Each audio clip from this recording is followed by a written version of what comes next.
पहला प्यार। दीपक की उम्र 16 साल थी।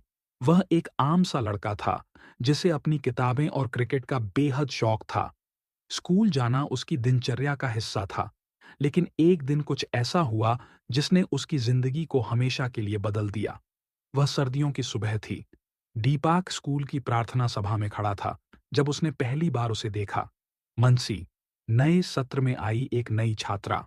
लंबे बाल, मासूम चेहरा और आंखों में एक अजीब सी चमक। दीपक का दिल जैसे एक पल के लिए रुक गया।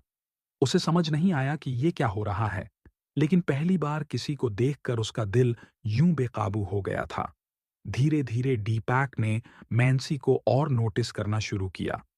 वह उसे क्लास में देखकर मुस्कुराता, लेकिन कभी भी उससे बात करने की हिम्मत नहीं कर पाता। उसकी दोस्त श्याम अक्सर कहता, अगर बात नहीं करेगा तो कैसे पता चलेगा कि वो क्या सोचती है। लेकिन दीपक को डर था, कहीं मानसी उसे गलत न समझ ले।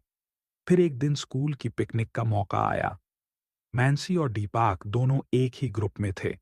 रास्ते में मैंसी ने दीपक से पानी की बोतल मांगी।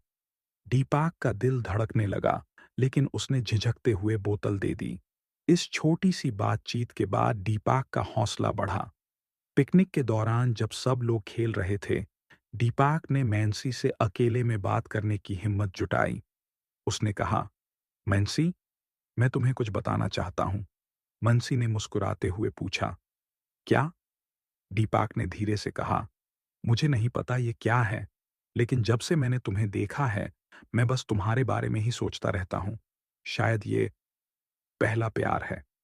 मनसी थोड़ी देर चुप रही, फिर मुस्कुराते हुए बोली, दीपक, तुम्हारी ईमानदारी बहुत अच्छी है। मैं तुम्हारी दोस्त बनकर खुश हूं। उस दिन दीपक को समझ आया कि प्यार सिर्फ पाने का नाम नहीं, बल्कि उस इंसान की खुशी में अपनी खुशी ढूंढने का नाम है। मानसी और दीपक अच्छे दोस्त बन गए, और दीपक का पहला प्यार हमेशा उसकी यादों में एक खूबसूरत एहसास बनकर रह गया। पहला प्यार भले अधूरा हो, लेकिन उसकी मिठास कभी फीकी नहीं पड़ती।